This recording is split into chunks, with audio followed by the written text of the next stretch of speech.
وأعتدنا لهم عذاب السعير وللذين كفروا بربهم عذاب جهنم وبئس المصير إذا ألقوا فيها سمعوا لها شهيقا وهي تفور تكاد تميز من الغيظ كلما ألقي فيها فوج سألهم خزنتها ألم يأتكم نذير قالوا بلى قد جاءنا نذير فكذبنا وقلنا ما نزل الله من شيء إن أنتم إلا في ضلال كبير وقالوا لو كنا نسمع ونعقل ما كنا في أصحاب السعير واعترفوا بذنبهم فسوقا لأصحاب السعير إن الذين يخشون ربهم بالغيب لهم مغفرة وأجر كبير وأسروا قولكم أو اجهروا به إنه عليم بذات الصدور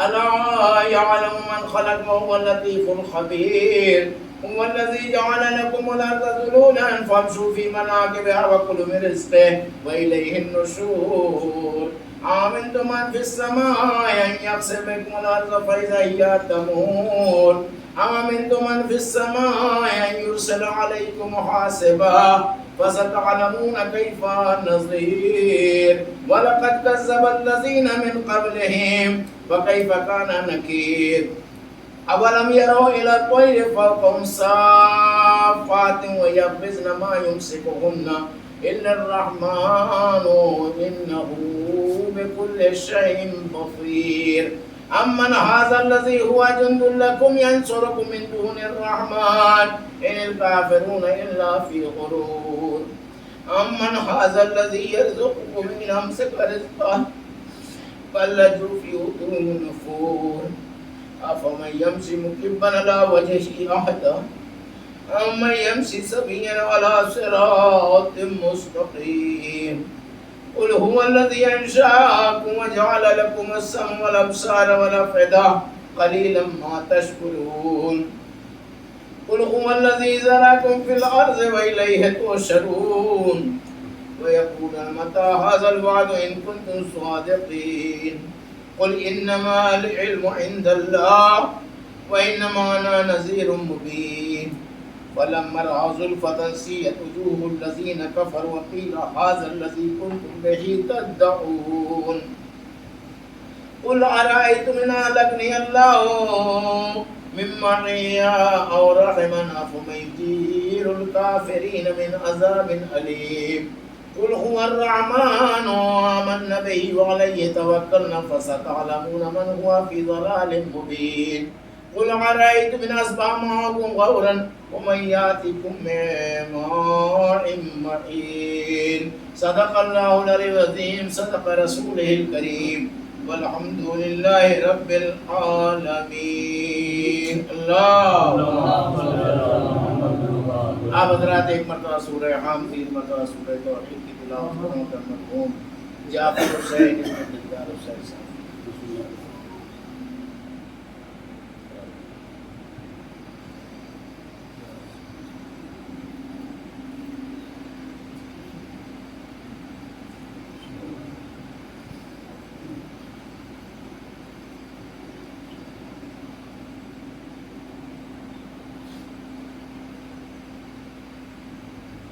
محمد و آل محمد صلوات.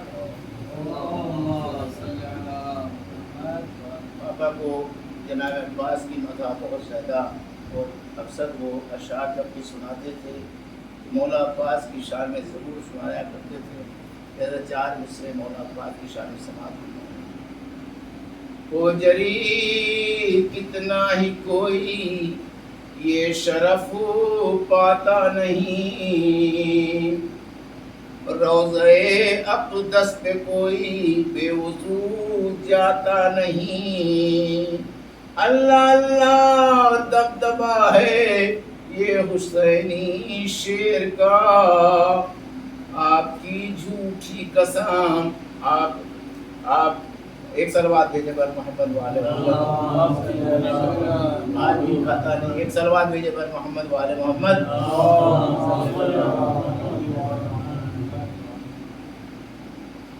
اب میں اور صاحب اختر صاحب کو دعوت سکت دے رہا ہوں کہ تشریف لائے اور نظرانے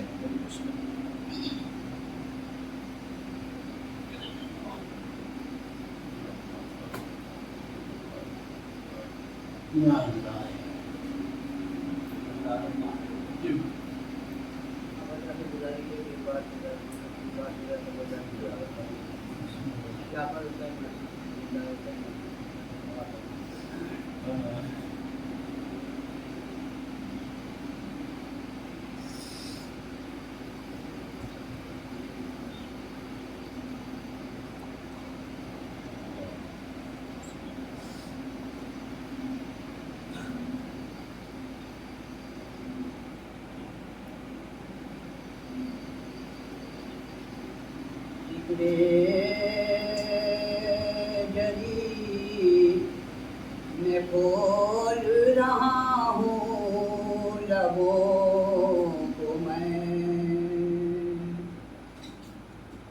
یارا مجھے سلیقہ گفتار چاہیے،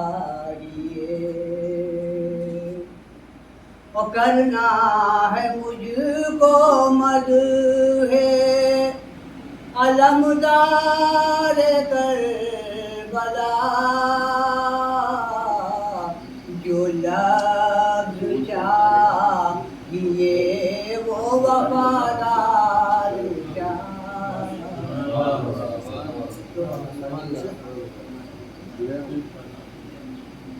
کہ گناہ گار ہوں غیرت سے آب ہوں میں، غدیر خون میں جو ابھرا تھا وہ حباب ہوں میں، اور تمام عمر کا مجھ کو حساب یاد نہیں، یہ جانتا ہوں کہ شہدائے بوتراب ہوں میں، کہ لہے دل کی سوچ کے اپنے کو کیوں نڈھال کروں، یقین مجھ کو ہے پھر کس لیے ملال کروں، اور فرشتے قبر میں یہ کہہ کے لوٹ جائیں گے، علی کے چاہنے والے سے کیا سوال۔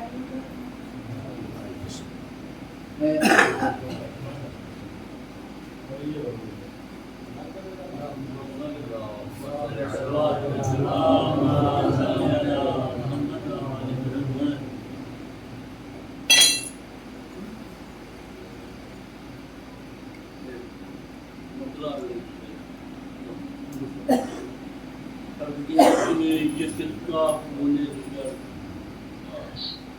دستے بے گیا یہ کس کا ہونے دیگر دست بے گیا میں ہے کہ جس کی خاک فرشتوں کی سجدہ گاہ میں ہے، کی خاک فرشتوں کی سجدہ گاہ میں ہے، اور کہاں پہ جا کے رکے گا یہ ابدیت کا سفر، کہاں پہ جا کے رکے گا یہ ابدیت کا سفر، نہ جانے کون سی منزل تیری نگاہ میں،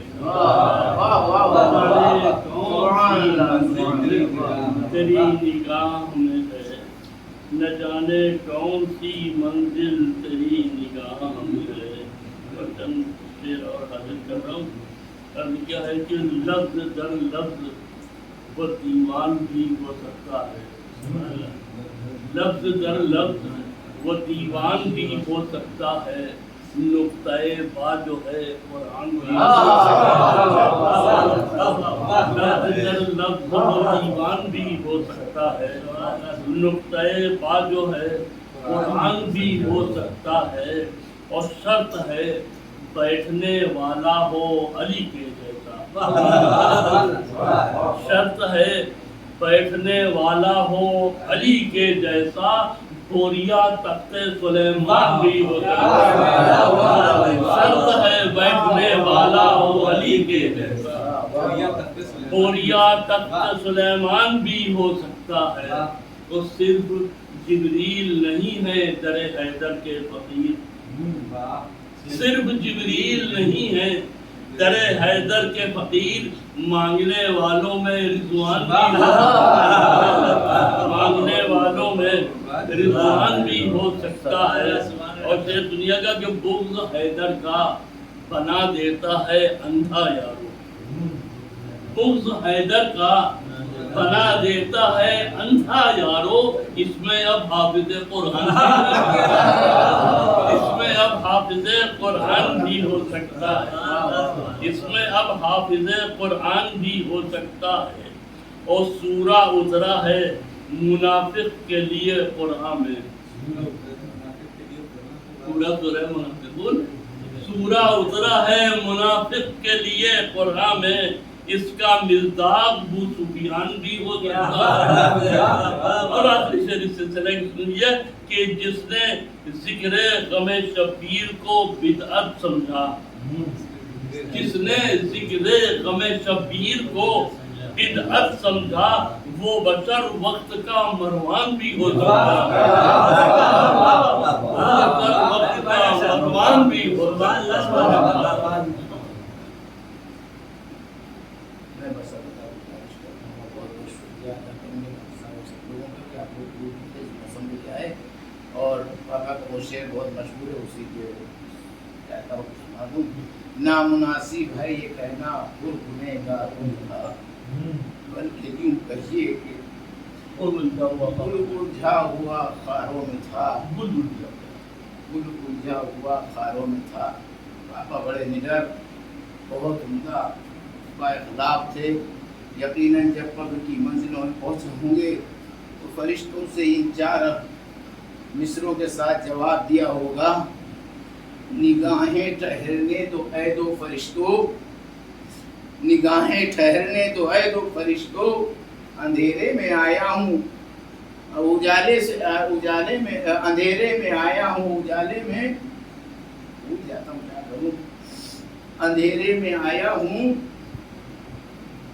نگاہیں ٹھہرنے دو اے فرشتوں، جو نگاہیں ٹھہرنے دو اے دو فرشتوں، اندھیرے میں آیا ہوں میں اجالے سے، چلو خیر جو پوچھنا ہے وہ پوچھو، ابھی مجھ کو ملنا ہے مولا علی سے۔ انہی 4 مصروں کے ساتھ میں دعوت مجلس فضائل و مصائب و اہل بیت المسلم جناب مولانا عطا مدنی صاحب سے تشریف لائیں، اور آپ حضرات ایک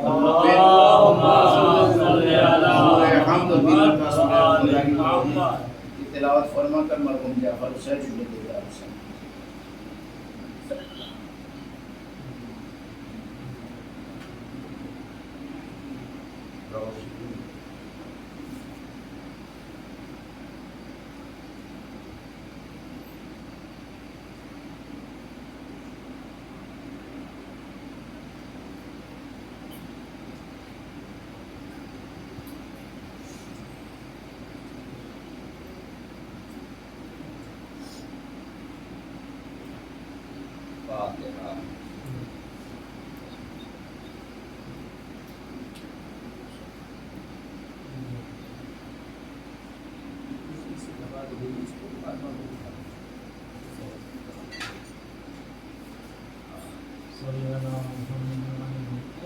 ننتر صلوات اللهم صل على محمد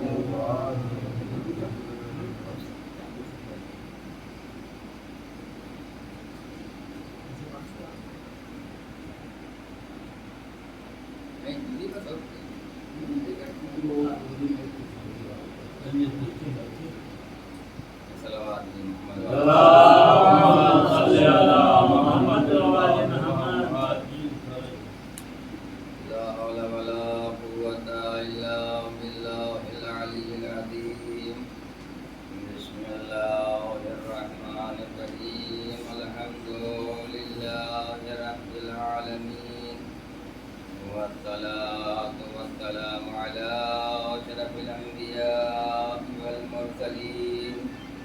السيد المؤيد بالقاسم محمد الطاهرين المعصومين المظلومين ولعنة الله على أعدائهم أجمعين. أما بعد فقد قال الله سبحانه تبارك وتعالى وقوله الحق. بسم الله الرحمن الرحيم. لا إله إلا أنت سبحانك إني كنت من الظالمين. فاستجبنا له ونجيناه من الغم.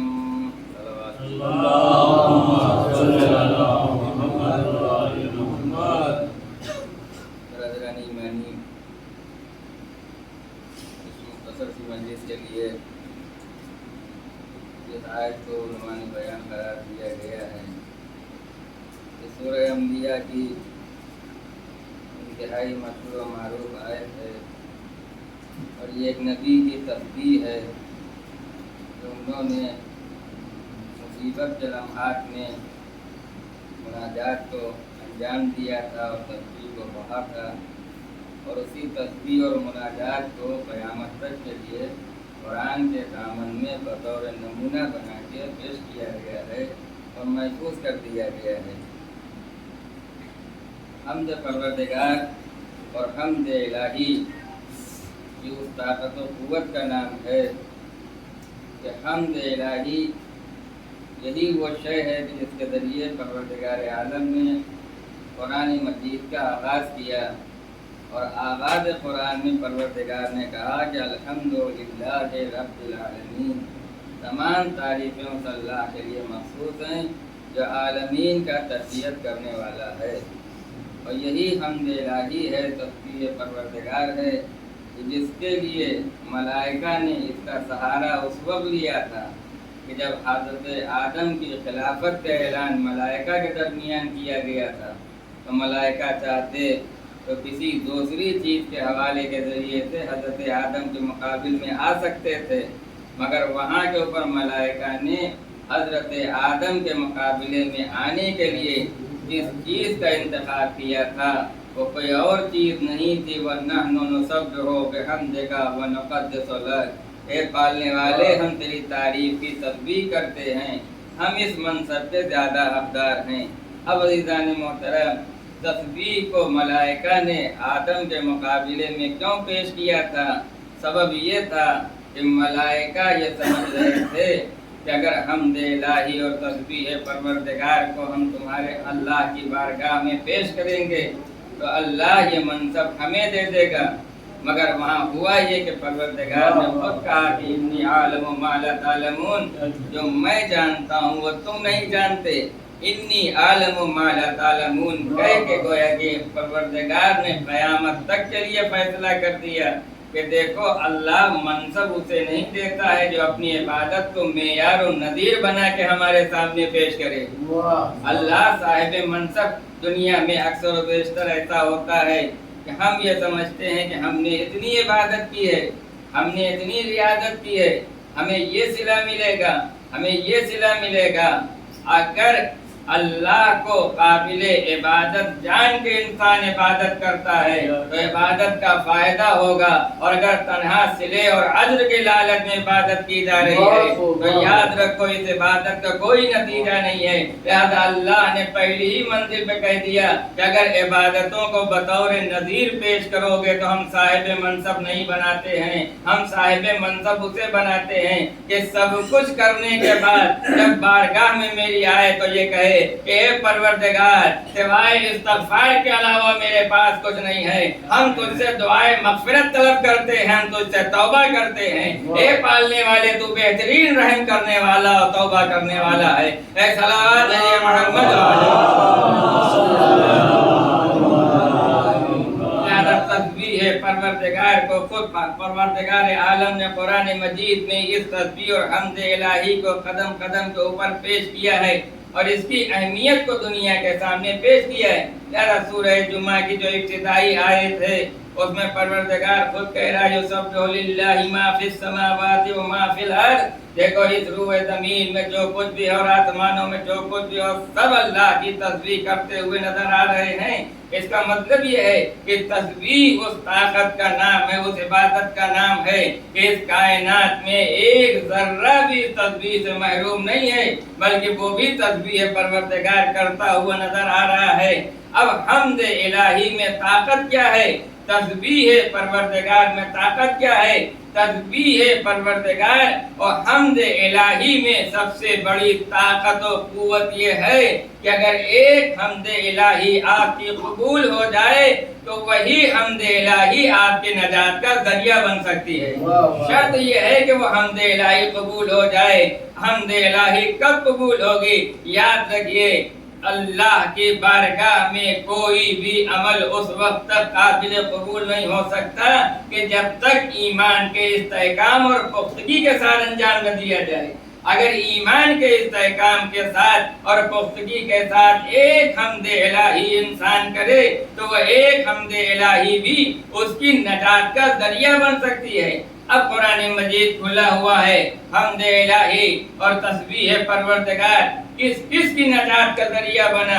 لہذا جس وقت جناب یونس بطن ماہی میں پہنچے، وہ مچھلی کا پیٹ جس میں جناب یونس کو پہنچایا گیا، اور جب بطن ماہی میں جناب یونس پہنچے تو اب یہ خود قرآن کہہ رہا ہے، یہ میرے جملے نہیں ہیں، خود قرآن 37ویں سورے میں پروردگار خود کہہ رہا ہے کہ اے یونس، اگر تم نے تسبیح نہ کی ہوتی تو میں تمہیں قیامت تک بطن ماہی میں رکھتا، مگر تم نے چونکہ تسبیح کی ہے، اس تسبیح کا نتیجہ یہ ہے کہ بطن ماہی سے نجات پا گئے ہو. اب وہ تسبیح پروردگار کیا ہے؟ وہ تسبیح پروردگار کوئی اور نہیں ہے، یہی تسبیح ہے جسے عنوان بیان قرار دیا گیا، لا الہ الا انت سبحانک انی کنت من الظالمین فاستجبنا لہ ونجیناہ من الغم. اے یونس، اگر تم نے تسبیح نہ کی ہوتی تو ہم تمہیں نجات نہ دیتے.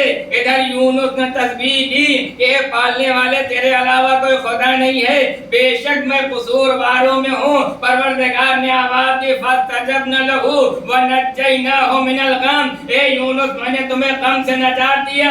فاستجبنا لہ ونجیناہ من الغم، نجات کا لفظ استعمال کیا گیا ہے، وہ بھی جناب یونس جیسے نبی کے لیے. کہا جا رہا اگر تسبیح نہ کی ہوتی تو تمہیں بطن ماہی سے نجات نہ دی جاتی.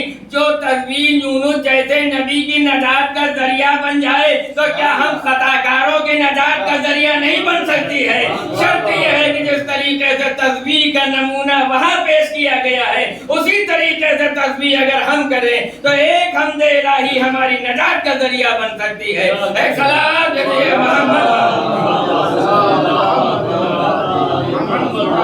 فاستجبنا ونجیناہ من الغم. اے یونس، میں نے تمہاری دعا کو قبول کر لیا، تمہاری حمد کو قبول کر لیا، تمہاری مناجات کو قبول کر لیا، تمہیں غم سے نجات دے دی. فاستجبنا لہ ونجیناہ من الغم، ہم نے تمہیں غم سے نجات دی. تو اس کا مطلب یہ ہے کہ تسبیح پروردگار نجات کا ذریعہ ہے، اور خود قرآن شاہد ہے کہ یونس جیسے نبی کی نجات کا ذریعہ تسبیح پروردگار بن سکتی ہے، تو پھر عام انسان کے لیے کیا تسبیح نجات کا ذریعہ نہیں بن سکتی ہے؟ یقیناً نجات کا ذریعہ بن سکتی ہے. اب جو میں بات عرض کرنا چاہتا ہوں ان آیات کی روشنی میں، دیکھیں پروردگار عالم نے قرآن مجید میں دو لفظوں کا استعمال کیا ہے. ایک لفظ ہے جسے حمد کہتے ہیں، ایک لفظ ہے جسے ذکر کہتے ہیں. جسے حمد کہتے ہیں، اگر پورے قرآن کا اگر جائزہ لیا جائے تو حمد کس کے لیے ہوتی ہے؟ اللہ نے جہاں جہاں بھی حمد بمانے تسبیح، جہاں جہاں بھی تسبیح کا حکم دیا ہے تو وہاں پروردگار عالم نے کسی اور کی تسبیح کا ذکر نہیں کیا ہے، بلکہ کہا یسبح للہ ما فی السماوات و ما فی الارض. کس کی تسبیح کرتے ہیں؟ خدا کی تسبیح کرتے ہیں. اگر پیغمبر سے کہا گیا فسبح بحمد ربک واستغفرہ انہ کان توابا، تو تو کس کی تسبیح کا حکم دیا گیا ہے؟ یعنی خود خدا نے اپنی تسبیح کا حکم دیا کہ دیکھو اگر تمہیں فتح حاصل ہو جائے، لوگ دائرہ اسلام میں داخل ہو جائیں، تمہاری حکومت قائم ہو جائے، تو اے ہمارے رسول ہمیں فراموش نہ کر دیجئے گا، ہماری تسبیح کرتے رہیے گا، ہم سے دعائے مغفرت مانگتے رہیے گا، توبہ کرتے رہیے گا۔ وہ رسول جس کی پوری زندگی، جس کے لیے قرآن خود شاہد ہے کہ وَالنَّجْمِ إِذَا هَوَىٰ مَا ضَلَّ صَاحِبُكُمْ وَمَا غَوَىٰ وَمَا يَنطِقُ عَنِ الْهَوَىٰ إِنْ هُوَ إِلَّا وَحْيٌ يُوحَىٰ، جہاں ایک لمحہ بھی اللہ کی رضا سے علیحدہ زندگی نہ ہو، قدم قدم پہ رضائے پروردگار کا خیال ہو، ایک ایک قدم اٹھتا تھا تو رضائے پروردگار کے مطابق اٹھتا تھا۔ اب پیغمبر کی شخصیت ہے کیا؟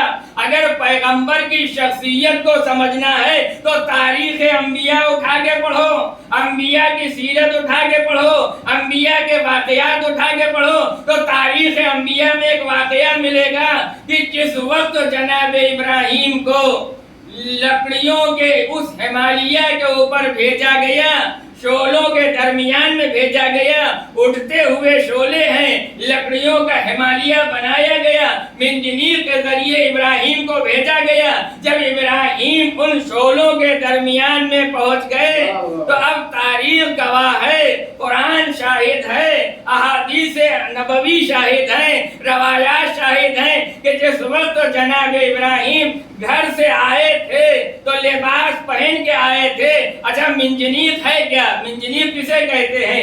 منجنیق کچھ بھی نہیں ہے، منجنیق کہتے ہیں اس رسی کو جس میں جناب ابراہیم کو جکڑ کے ان شعلوں کے درمیان میں بھڑکتی ہوئی آگ کے درمیان میں جناب ابراہیم کو پھینکا گیا تھا۔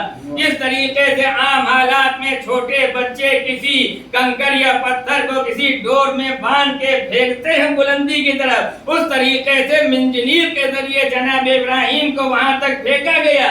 جب ابراہیم شعلوں کے درمیان میں پہنچ گئے تو یہ اللہ کی قدرت ہے۔ اللہ نے بتایا کہ جو ہماری حمد کرتا ہے، جو ہماری تسبیح کرتا ہے، جو ہمارے اوپر پورا پورا بھروسہ رکھتا ہے، تو پھر اس کا انجام کیا ہوتا ہے؟ انجام تو سب کے سامنے تھا۔ جس رسی میں لپیٹ کے پھینکا گیا تھا وہ رسی جل کے بھسم ہو گئی، مگر جو لباس پہن کے ابراہیم آئے تھے، ابراہیم کے لباس کے اوپر آنچ کا ایک دھبا بھی نہیں پڑا، دھوئے کا ایک دھبا بھی نہیں آیا۔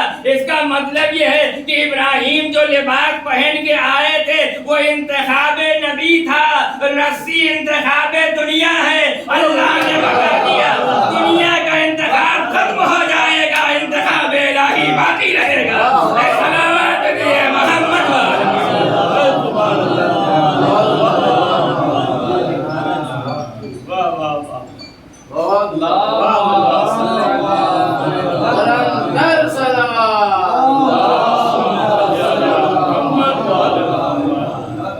جس وقت جناب ابراہیم شعلوں کے درمیان میں پہنچے اس وقت جناب جبرائیل آئے اور حضرت جبرائیل نے آ کے کہا خلیل خدا کوئی خواہش ہے؟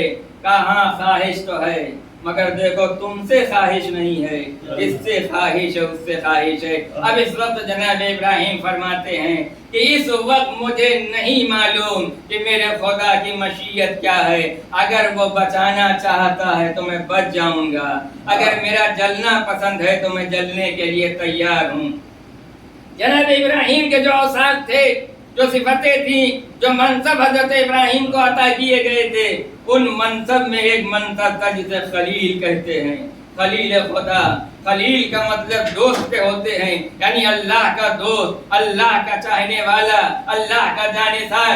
خلیل خدا ہونے کے بعد بھی جب شعلوں کے درمیان میں پہنچے تو جبرائیل سے کہا کہ اگر خدا مجھے بچانا چاہتا ہے تو میں بچنے کے لیے تیار، اگر میرا جلنا پسند ہے تو میں جلنے کے لیے تیار، میں بچ جاؤں گا اگر وہ بچانا چاہتا ہے، اگر میرا جلنا پسند ہے تو پھر میں اس کی راہ میں جلنے کے لیے تیار ہوں، خاک استر ہونے کے لیے تیار ہوں، ایک لمحے کے لیے صحیح، مگر جو مشیت پروردگار کو نہ جان سکے اسے خلیل خدا کہتے ہیں۔ اور قدم قدم کے اوپر جو رضا مطابق قدم اٹھائے وہ خلیل خدا نہیں ہوتا ہے، وہ حبیب خدا ہوتا ہے۔ ایک صلوات بھیجیے محمد والے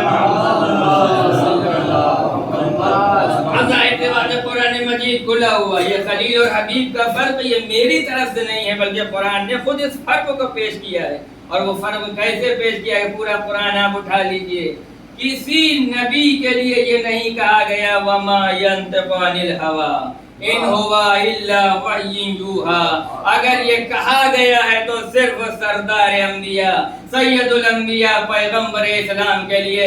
بس فرق اتنا ہے، اور نبیوں میں اور نبی آخر میں فرق کیا رکھا گیا؟ اور نبیوں کی شریعت الگ تھی، ان کی حیات الگ تھی، مگر جب نبی آخر کو بھیجا گیا تو کہا گیا وما ينطق عن الهوى ان هو الا وحی یوحی، یعنی بتا دیا گیا جو حیات نبی ہے وہی شریعت ہے، اور جو شریعت ہے وہی حیات نبی ہے۔ محمد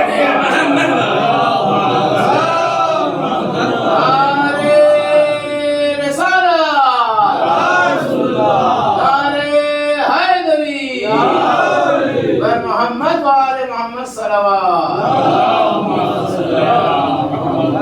لہذا جب حیات رسول ہی شریعت ہے اور شریعت ہی حیات رسول ہے، یعنی شریعت کو حیات پیغمبر سے علیحدہ نہیں کیا جا سکتا اور نہ حیات رسول کو شریعت سے علیحدہ کیا جا سکتا ہے، تو پھر ماننا پڑے گا کہ اگر رسول خاموش ہوں تو یہی شریعت ہے، رسول اگر بولنے لگے تو یہی شریعت ہے، رسول اگر سفر میں ہوں تو یہی شریعت ہے، رسول اگر حضر میں ہوں تو یہی شریعت ہے، رسول اگر مکے میں ہوں تو یہی شریعت ہے، رسول اگر مدینے چلے جائیں تو یہی شریعت ہے، رسول اگر قیام کریں تو وہی شریعت ہے، رسول اگر قیام کے حالت کے بعد رکوع میں جائیں تو وہی شریعت ہے، رسول اگر سجدے میں جائیں تو وہی شریعت ہے، اور اگر کسی کے لیے سجدوں کو طول دے دیں تو وہی شریعت ہے، رسول اگر خطبہ دیں تو وہی شریعت ہے، اور اگر خطبے کو روک کے کسی کو اپنی آغوش میں بٹھا کے گئے یہی میرا نواسہ حسین ہے تو یہی شریعت ہے،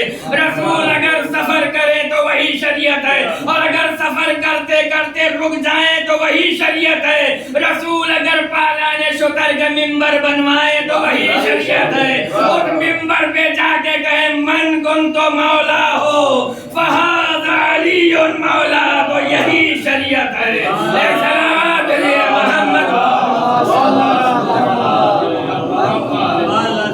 شریعت کو حیات پیغمبر سے علیحدہ نہیں کیا جا سکتا، پیغمبر کا ایک ایک عمل شریعت ہے، پیغمبر کا ایک ایک قدم شریعت ہے، لہذا وہ رسول جس کی پوری زندگی ہی شریعت ہو، جو پیغمبر کرتے جاتے تھے وہی شریعت بنتی جاتی تھی، اسی کو شریعت قرار دے دیا جاتا تھا۔ قرآن اور شریعت ہے کیا؟ یاد رکھے قرآن کچھ نہیں ہے، جو رسول اہل بیت کے گھر میں زبان بولی جاتی تھی، جب وہ زبان چوراہے پہ آئی تو قرآن کہلائی، اور جو تہذیب ان کے گھر میں رائے تھے جب وہ تہذیب گھر سے باہر نکلی تو شریعت محمدی کہلائی۔ نہ شریعت علیحدہ ہے رسول تھے، نہ قرآن علیحدہ ہے رسول تھے۔ ایک صلوات بھیجیے محمد والے محمد۔ ایسا رسول، اب اس رسول سے پروردگار عالم کہہ رہا ہے فسبح بحمد ربک، یہ کب کہہ رہا ہے؟ جب پیغمبر فاتح قرار پا گئے، جب دائرہ اسلام میں لوگ داخل ہونا شروع ہو گئے، جب پورا لشکر اسلام موجود ہے، پوری امت اسلامیہ موجود ہے، 72,000 اصحاب رسول کے تھے، اتنے اصحاب اور انبیاء کے آپ کو نہیں ملیں گے۔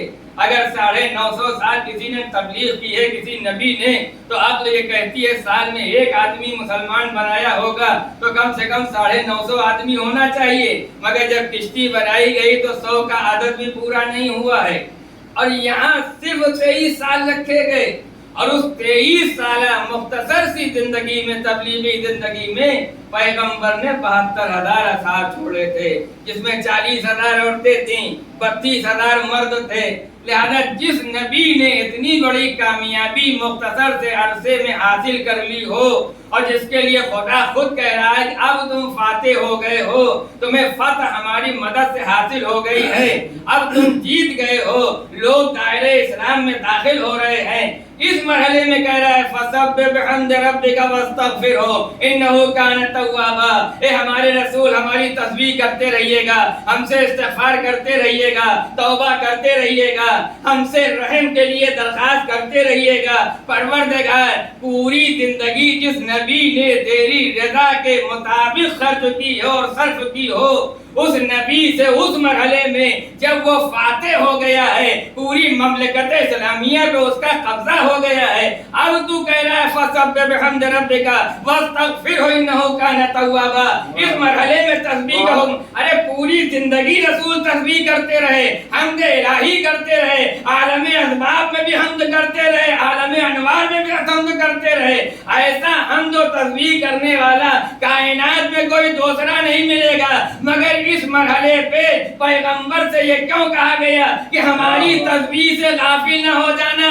گویا کہ قیامت تک کے لیے بتایا جا رہا ہے کہ دنیا کا دستور یہ ہے کہ دنیا کے صاحبان اقتدار جب کچھ ہو جاتے ہیں تو اور اپنے عزیزوں کو بھول جاتے ہیں، یہاں تک کہ والدین کو بھول جاتے ہیں، جس معاشرے نے وہاں تک پہنچایا ہے اس معاشرے کو بھول جاتے ہیں، جس سماج نے اس منزل تک پہنچایا اس سماج کو بھول جاتے ہیں۔ جب صاحب اقتدار ہو گئے تو اب نگاہیں بدل گئیں، چشمے موٹے ہو گئے، کل تک تو خوب پہچانتے تھے مگر جب صاحب اقتدار ہو گئے ہیں تو اب پہچاننا بھول گئے، عزیزوں سے ملاقات کرنا اپنے لیے رسوائی اور بے عزتی سمجھتے ہیں، والدین کو والدین کی حیثیت سے متعارف کرانا اپنے لیے توہین سمجھتے ہیں، اس لیے کہ صاحب اقتدار ہو گئے ہیں۔ یہی پیغام تو اس آیت کے ذریعے اللہ نے تمام مسلمانوں کو دیا ہے کہ دیکھو دنیا کے صاحبان اقتدار کی طرح نہ ہو جانا،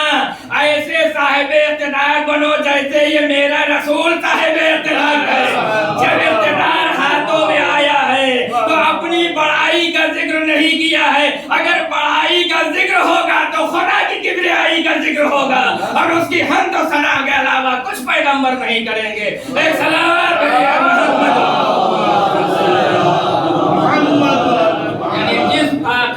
جو کچھ بنایا ہے اس طاقت کو کبھی فراموش نہ کرنا۔ لہذا پیغمبر اسلام کے پیچھے جو طاقت ہے وہ اللہ کی طاقت ہے، یہی پیغام دیا گیا ہے اس سورے کے ذریعے۔ اب عزیزان محترم، پیغمبر اسلام جو استغفار کر رہے تھے اور پیغمبر سے جو کہا جا رہا تھا کہ ہم سے دعائیں مغفرت کرتے رہیے گا، اب ایک سوال یہ اٹھایا جاتا ہے پیغمبر دعائیں مغفرت کیوں کرتے تھے؟ پیغمبر کے دعائیں مغفرت کا مقصد کیا تھا؟ یاد رکھیے اس دنیا میں جتنے بھی انسان ہیں وہ منصبی اعتبار سے چاہے جتنے بڑے منصب کے اوپر فائز ہو جائیں مگر وہ سب سے پہلے اللہ کے بندے ہیں، لہذا بندگی کا خاصہ یہ ہے کہ وہ اللہ کی عبادت کرے اور اس کی حمد و ثنا کرے۔ اگر کوئی بندہ ہے اور وہ اللہ کی حمد و ثنا اور عبادت الہی نہیں کرتا ہے تو اس کا مطلب یہ ہے کہ وہ بندگی سے بغاوت کر رہا ہے، وہ عبدیت سے بغاوت کر رہا ہے۔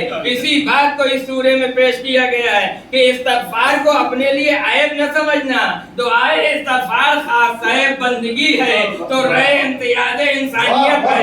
اگر جتنا استغفار کرتے جاؤ گے، دیکھیے یہی مزاج جو پروردگار عالم کا مزاج ہے، جو سیرت الہیہ ہے، وہی سیرت رسول ہے، وہی سیرت اہل بیت ہے۔ انہیں اہل بیت کہا جاتا ہے، رسول آل رسول کہا جاتا ہے۔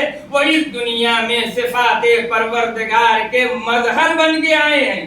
اب اللہ کی خوبی کیا ہے، اللہ کی سیرت کیا ہے؟ اللہ کی سیرت یہ ہے کہ جو جتنا اللہ کی بارگاہ میں اپنے کو کمتر بنا کے پیش کرے گا اتنا ہی وہ اللہ کی نگاہ میں بلند ہو جائے گا، اور اگر اللہ کی بارگاہ میں آ کے اکڑ دکھاؤ گے تو پھر اکڑ کا نتیجہ یہ ہے کہ جس طریقے سے قرآن مجید میں خود کہا گیا ہے کہ دیکھو فسجدوا الا ابلیس ابا واستکبر وکان من الکافرین، سب نے سجدہ کیا مگر نہیں کیا ابلیس نے، اور قیامت تک کے لیے وہ کافروں میں سے ہو گیا ہے۔ لہذا اکڑ دکھانے والے کا بھی انجام ہے اور پیروی کرنے والے کا بھی نمونہ پیش کر دیا ہے